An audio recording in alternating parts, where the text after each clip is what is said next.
여러분 안녕하십니까? 나우경제브리핑의 김종서입니다. 지난밤 뉴욕 증시는 경제 지표가 엇갈리면서 혼조세를 보였습니다. 오늘 코스피 지수는 반등에 성공하는 모습을 보여주고 있습니다. 중반부에 조금 주춤하는 모습을 보여주기도 했는데 후반부 들어서 다시 매수량이 꾸준히 들어오면서 다시 상승폭을 늘려나가고 있는 상황입니다. 코스피가 0.4%, 코스닥은 0.7% 정도 오르면서 출발했고요. 상승폭을 계속해서 유지하고 있습니다. 오늘 시장은 외국인이 현재 주도를 하고 있습니다. 계속해서 매수폭을 늘려나가고 있는 상황인데요. 오늘 보험업종 그리고 기계업종이 상대적으로 좋은 흐름을 보여주고 있습니다. 먼저 동시호가 상황부터 한번 지켜보고요. 자세한 이야기 나눠보도록 하겠습니다. 먼저 코스피 시장입니다. 삼성전자가 2.1% 오르고 있습니다. 계속해서 가격폭을 높이고 있는 그런 상황이고요. 현대차는 어제 낙폭이 상당히 컸었죠. 7% 가까이 하락했었는데 오늘 소폭 오르는데 그치고 있습니다. 1% 가깝게 오르고 있습니다. 아래쪽에 현대모비스 어제에 이어서 오늘도 약세를 보여주고 있습니다. 그래도 어제에 비해서는 낙폭이 적은 편입니다. 1%에 육박하는 낙폭을 보여주고 있습니다. LG화학은 0.4%, KB금융은 0.5% 내리고 있고요. 한국전력은 보합권 입니다. 그리고 신한지주는 0.3% 오르고 있습니다. LG디스플레이 0.8%, 하이닉스가 5.5%나 급등하고 있습니다. 현대중공업 3.8% 오르고 있고요. 지금 우측에 보시면 대우조선해양도 4.2% 오르고 있는데 조선주들, 현대중공업, 그리고 대우조선해양, 삼성중공업 모두 상승하고 있습니다. 수주 기대감이 조금씩 늘어가면서 주가에도 어느 정도 영향을 미치고 있는 것으로 풀이되고 있습니다. SK텔레콤은 0.3% 소폭 오르고 있습니다. LG는 0.2% 내리고 있고요. 우리금융이 4.9% 급등하고 있습니다. KT가 2.9%, 삼성화재가 3.2% 오르고 있습니다. 삼성화재가 중국 시장 진출을 선언했죠. 이에 대한 기대감이 고스란히 반영되고 있습니다. 삼성물산이 2.4% 급등하면서 최근의 상승세를 꾸준히 유지하고 있습니다. 외환은행이 1.7% 오르고 있고요. 두산중공업이 오늘 장중에 4% 가깝게 오르기도 했는데 그래도 그 상승폭을 어느 정도 줄여놓은 그런 모습입니다. 2.5% 정도 올랐고요. KTNG는 1.4% 내렸습니다. 현대제철 3.3% 급등하면서 어제에 이어서 오늘도 상승하고 있고요. 기업은행은 1.4% 오르고 있습니다. 삼성전기, 삼성카드, 그리고 아모레퍼시픽 일제 약세를 보여주고 있습니다. 삼성중공업, 제가 조금 전에도 말씀드렸죠. 조선업종이 계속해서 좋은 흐름을 보여주고 있고 그 중심에 서 있습니다. 4.3% 급등하고 있습니다. GS건설이 1.3%, OCI가 1.4%, 삼성엔지니어링이 4%대의 상승세를 보여주고 있습니다. 이어서 코스닥 시장도 한번 살펴보도록 하겠습니다. 눈에 가장 먼저 들어오는 기업이 있습니다. 어제까지만 해도 빨갛게 물이 들어있었는데 KDC가 오늘은 색깔이 완전히 바뀌었습니다. 파란색으로 물들어 있습니다. 가격 제한폭까지 내려가 있는 상황입니다. 차익 실현 매물이 꾸준히 나오고 있는 상황입니다. 태웅은 3.1% 급등하고 있고요. 성광밴드, 태광 모두 좋은 흐름을 보여주고 있습니다. 오늘 풍력주들도 상당히 좋은 흐름 보여주고 있죠. 동서가 0.6% 내리고 있고요. 네오이스게임스는 0.8%, 메가스터디가 0.2% 하락하고 있습니다. 뒤쪽을 조금 더 살펴보도록 하겠습니다. 차바이오엔이 어제 상승세에 이어 오늘도 급등하고 있습니다. 가격 제한폭까지 올라선 모습이고요. 동국SNC가 5.4%, 포스데이터가 3%대 상승세를 보여주면서 어제에 이어서 오늘도 좋은 흐름을 보여주고 있습니다. GS홈쇼핑 2.1% 급등하고 있고요. 네오세미테크는 6.1% 하락하고 있습니다. 인터파크 8%, 위메이드는 10.8%, BHI가 3.1% 급등하고 있습니다. 이렇게 해서 동시호가 상황 어떤지 한번 살펴봤습니다. 네, 코스피가 반등에 성공했습니다. 상승폭이 한 1% 가까이 나오고 있는데요. 잠시 후에 자세한 상황 한번 알아보도록 하겠습니다.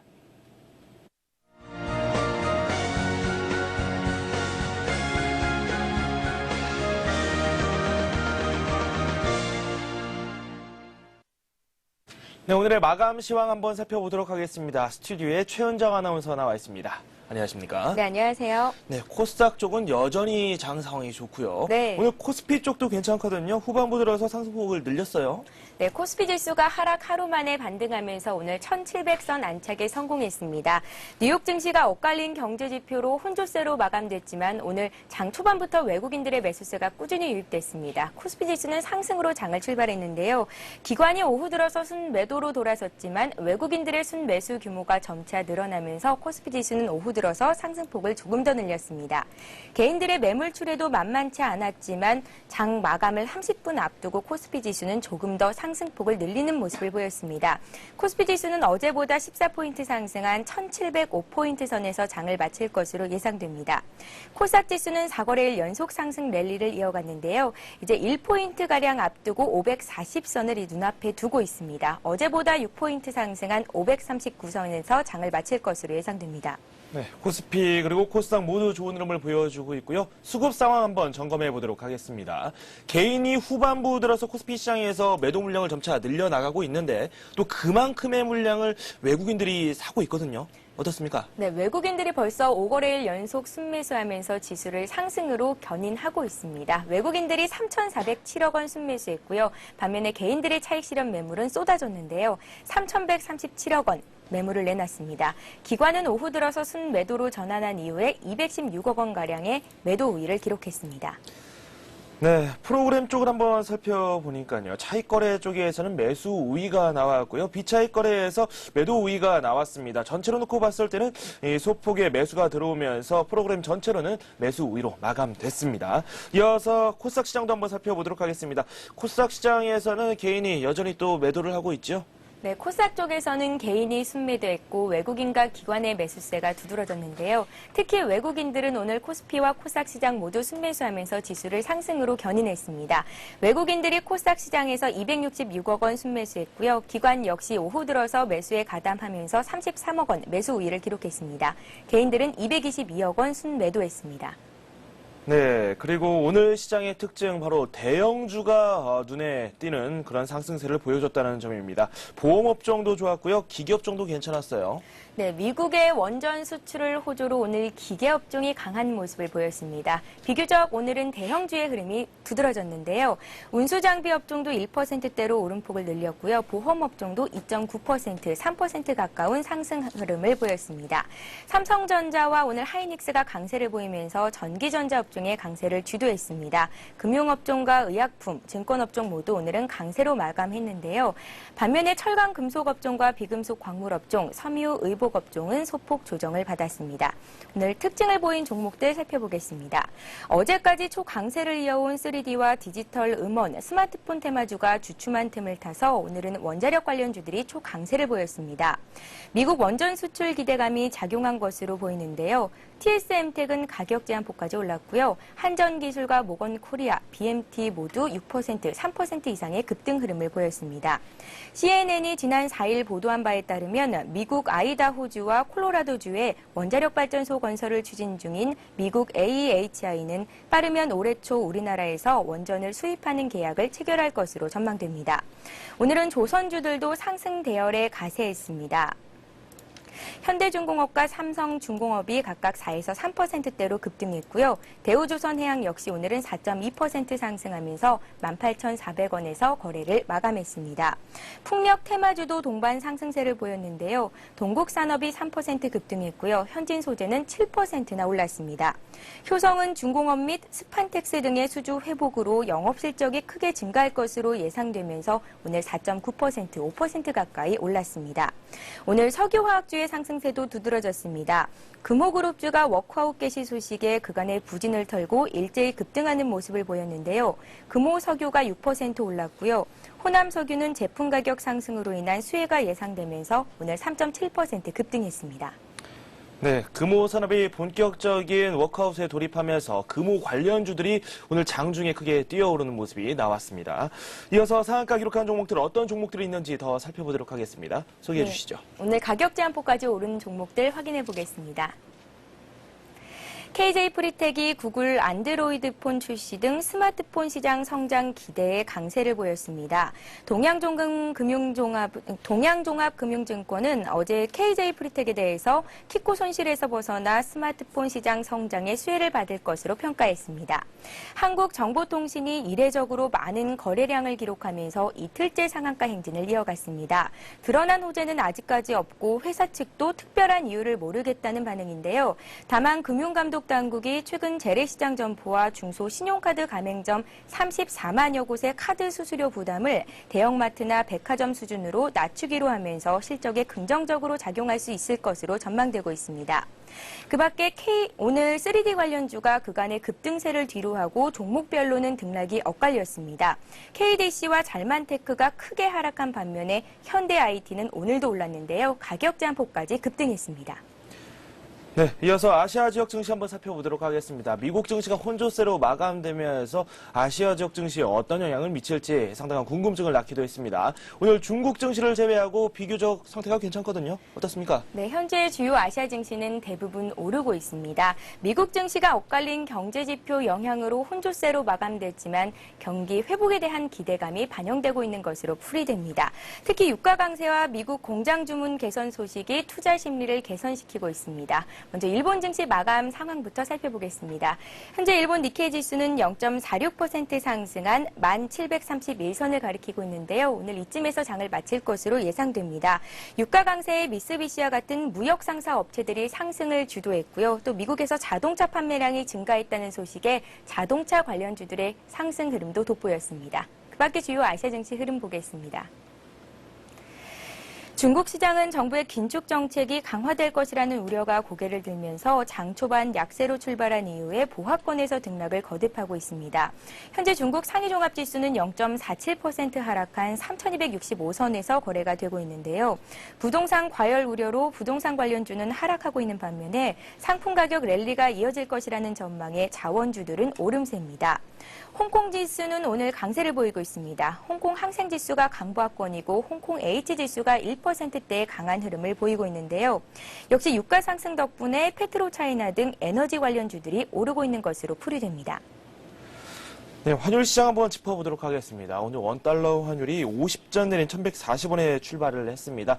어제 연중 최저치를 기록했고 금융위기 이후에 가장 낮은 수준을 보여주기도 했는데 오늘 이걸 또 역전하는 그런 모습이 나오기도 했죠. 네, 원달러 환율이 4거래일 연속 하락하면서 1,130원 중반대로 내려섰습니다. 차트 보면서 설명드리겠습니다. 어제 종가보다 50전 내린 1,140원의 거래를 시작한 원달러 환율은 장 초반에는 1,143원 선까지 상승했는데요. 역의 달러 매도가 이어지면서 오전 중 하락 반전했고 시간이 갈수록 낙폭을 늘리면서 오늘 1,134원 선까지 저점을 늘리기도 했습니다. 시장 참가자들은 당국이 개입에 나선 것으로 추정했지만 역의 매도와 투신권 매도세가 이어져 반등이 어려웠다고 전했는데요. 외국인 투자자들은 국내 증시에서 2천억 원 이상의 주식을 순매수하면서 환율 하락에 무게를 실었습니다. 네, 제가 조금 전에도 말씀드렸는데 상승세가 나오기도 했습니다. 하지만 이내 다시 하락했고 그 낙폭을 점차 키워나갔습니다. 원달러 환율 4원 10전 하락한 1,136원 40전에 마감됐습니다. 이어서 코스피와 코스닥 어떻게 마감됐는지 다시 한번 살펴보도록 하겠습니다. 코스피가 0.8% 오르면서 끝났습니다. 1,700선에 올라섰고요. 1,705포인트를 기록했습니다. 코스닥은 1.1% 상승하면서 540선에 아슬아슬하게 이르지 못하는 모습을 보여줬네요. 539포인트를 기록했습니다. 이어서 자세한 오늘장 소식 더 알아보도록 하겠습니다. 현대증권 홍승현 연구원 전화 연결되어 있습니다. 안녕하십니까? 네, 안녕하십니까? 네, 오늘 코스피 시장 그리고 코스닥 시장 모두 다 좋았는데요. 오늘 시장 한번 정리부터 한번 해볼까요? 네, 코스피 지수가 하락 하루 만에 다시 상승하며 1,700선에 드디어 올라섰습니다. 어제 뉴욕 증시는 잠정 주택 판매가 10개월 만에 감소세로 전환된 반면 11월 공장 주문이 예상보다 호전된 결과를 발표한 가운데 보합권에서 마감됐습니다. 코스피 지수는 소폭 상승세로 출발해 오름폭을 늘리며 1,700선을 넘어서는 데 성공했습니다. 외국인의 매수가 닷새째 이어지며 시장의 상승을 선도한 가운데 기관도 힘을 보태주는 모습이었습니다. 반면 개인은 3,500억 원가량 순매도를 기록하며 매도세로 맞서는 모습이었습니다. 결국 오늘 코스피 지수는 어제보다 14.7포인트 상승한 1,705.32로 장을 마감했습니다. 시가총액 상위 종목에서는 삼성전자가 사상 최고가를 경신하며 84만 원을 넘어섰고 어제 급락했던 현대차는 소폭 상승세로 끝났습니다. 이 밖에 신한지주와 LG디스플레이, 하이닉스 등이 상승세를 보였습니다. 한편 코스닥 지수도 나흘째 상승하며 540선에 근접해 마감됐습니다. 개인과 기관이 매도세를 보인 반면 외국인의 매수가 지수 상승을 이끌었는데요. 태웅을 비롯해 성광밴드, 현진소재, GS 홈쇼핑 등 시가총액 상위 종목들의 상승세가 이어졌습니다. 반면 KDC가 하한가까지 급락하는 등 최근 급등했던 3D 관련주들은 하락세로 마감됐습니다. 네, 최근 들어서 M&A 재료를 갖춘 그런 기업들이 다시 주목을 받고 있습니다. 산업은행이 대우인터내셔널을 상반기 중에 매각하도록 한번 추진해 보겠다라는 이야기를 하기도 했는데 최근 들어서 이렇게 큰 관심을 받고 있는 그런 기업들 어떻게 접근하는 게 가장 좋을까요? 네, 글로벌 주식시장이 실질적인 회복 국면에 진입할 것으로 예상되고 있고 이에 따라 기업들도 그동안 방어적인 경영 전략에서 탈피해 공격적인 전략을 모색할 것으로 예상이 되고 있습니다. 이에 따라서 지난해 말 불거졌던 M&A 기업들을 비롯해 M&A에 시장에 관심이 모아지고 있는데요. 먼저 대우조선해양이 새 주인을 찾을 수 있을지를 비롯해 하이닉스와 현대건설, 쌍용건설, 쌍용차 등 대형 M&A 주류들이 남아있는 상황입니다. M&A가 시장의 큰 이슈이긴 하지만 대우건설을 인수했던 금호그룹이 워크아웃에 들어간 상황인 지금 M&A 시장이 쉽지만은 않을 것으로 보입니다. 우선 M&A 관련주에 대한 접근 시 고려해야 될 점이 있는데요. 통상적으로 인수기업보다는 피인수기업의 주가 상승 속도가 빠르다는 점을 감안해야 할 것으로 보이고 시너지 창출을 위한 대기 시간이 길지 않으면서 시장 점유율을 높일 수 있어야 한다는 점입니다. 시너지 창출에 대한 기대감은 유효하지만 경쟁이 치열하거나 인수비용이 너무 높게 책정된다면 부정적인 반응을 보이는 경우가 많습니다. 또한 현금이 풍부하고 본업을 잘하는 기업이 인수기업으로 나설 때 그만큼 안정성이 담보될 수 있다는 점을 고려하며 시장에 접근해야 할 것으로 보입니다. 네, 각 업종에서 굵직굵직한 그런 기업들이 많이 나오고 있습니다. 무조건 달려들 게 아니라 기업 사정 잘 살펴보고 투자하는 것도 나쁘지 않을 것 같습니다. 이어서 미국 시장 이야기를 한번 해보도록 하겠습니다. 여러 가지 경제 지표가 조금씩 얽혀가는 모습이 나왔거든요. 어떻습니까? 네, 그렇습니다. 어제 뉴욕 증시는 잠정 주택 판매가 10개월 만에 감소세로 전환된 반면 11월 공장 중고는 예상보다 호전된 결과를 발표한 가운데 미국 증시는 보합권에서 마감이 됐습니다. 달러화가 장중 반등을 보이며 알코아가 3% 이상 하락하는 등 상품 관련주 모멘텀을 악화시켰지만 국제유가가 추운 날씨로 소폭 상승세를 보이면서 에너지 관련주는 강세권에서 마감이 됐습니다. 한편 12월 자동차 판매는 예상치를 상회했는데요. 포드의 자동차 판매량이 전년 대비 33%나 증가하며 주가는 무려 7% 급등세를 보였습니다. 한편 현대차는 40.6% 증가, 기아차는 47.3%를 기록했고 현대와 기아차를 합친 시장 점유율은 5.3%를 기록하는 모습이었습니다. 미국 증시는 이런 엇갈린 지표 가운데 소폭의 상승세를 이어갈 것으로 전망이 되고 있습니다. 네, 우리 시장 시황 전망 한번 해보도록 하겠습니다. 오늘 다시 상승세로 전환이 됐고요. 대형주들이 다시 한번 관심을 받고 있습니다. 어떻게 접근하는 게 가장 좋을까요? 네, 어제 지수 조정을 야기한 1월 금리 인상 여부와 환율 변동성, 그리고 프로그램 추가 매물화 등은 지수 1700선의 재회복에 걸림돌로 작용할 가능성이 있습니다. 하지만 시장의 큰 추세를 훼손하지는 않을 것으로 판단됩니다. 이는 환율의 문제는 통상 방향성보다는 속도의 문제인데 어제 제기된 1월 8일 금통위에서의 조기 금리 인상 가능성이 제반 여건상 낮다는 점에서 어제 원달러 환율의 급락은 1150원이라는 마지노선의 붕괴에 따른 심리적인 부담도 한몫했을 것으로 추정됩니다. 또한 1월 8일 예정된 삼성전자의 사전 실적 발표와 미국의 고용지표 개선에 대한 기대가 유효하기 때문입니다. 증시 변수 측면에서 다소 혼란스러울 것으로 예상되는 주중반 삼성전자의 신고가 행진 여부와 이에 호응하는 코스닥 지수의 행보에서 지수의 방향성의 단초와 함께 대응 방안을 모색해야 할 것으로 보입니다. 일단은 변수는 환율이 될 것이다라는 말씀을 해주셨는데 그에 못지않게 여러 가지 호재성 재료가 많이 남아있다라는 말씀을 해주셨습니다. 시장 상황 한번 잘 지켜봐야 될 것 같습니다. 또 말씀 고맙습니다. 네, 고맙습니다. 네, 지금까지 현대증권 홍승현 연구원과 함께했습니다.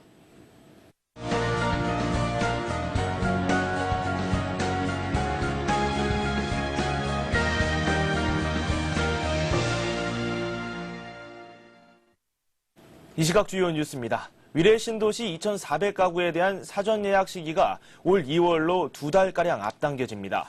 정종환 국토해양부 장관은 2차 보금자리주택지구 사전 예약이 올 4월에 진행되는 만큼 같은 달 공급 예정인 위례 신도시 2,400가구의 공급 시기를 2월 말로 앞당기겠다고 밝혔습니다. 이와 함께 위례 신도시 사전 예약을 앞당기기 위해서는 택지지구 안에 남성대 골프장 문제가 해결되어야 한다며 대체부지 확보에 힘쓰겠다고 강조했습니다. 위례 신도시 사전 예약분 2,400가구는 모두 송파구 관내에 공급돼 50%인 1,200가구가 서울 지역 주민들에게, 나머지 50%는 수도권 거주자에게 배정됩니다. 금호산업이 본격적인 워크아웃 절차에 돌입했습니다. 금호산업의 주채권은행인 우리은행은 오늘 채권금융기관 협의회를 열어 채권단 75% 이상의 찬성으로 워크아웃 개시를 결정했습니다. 채권단은 앞으로 3개월 동안 금호산업의 채권 행사를 유예하는 한편 실사를 거쳐 경영 정상화 방안을 수립하고 금호산업과 계획 이행 약정을 체결할 방침입니다. 이에 따라 금호산업은 자구 계획으로 비업무용 자산 매각과 각종 비용 절감 방안 등을 포함하는 고강도 구조조정 방안을 이행해야 합니다. 사실상 실업에 해당되는 사람이 330만 명에 이르는 것으로 나타났습니다. 사실상 실업자는 통계청 통계에는 포함되지 않지만 실업과 다름없는 상태에 있는 사람까지 포함한 넓은 의미의 실업자를 말합니다. 통계청에 따르면 지난해 11월 말 현재 사실상 실업자는 329만 9천 명으로 1년 전에 비해 12.5%, 36만 7천 명이 늘어 관련 통계 작성이 시작된 2003년 이후 최대치를 기록했습니다.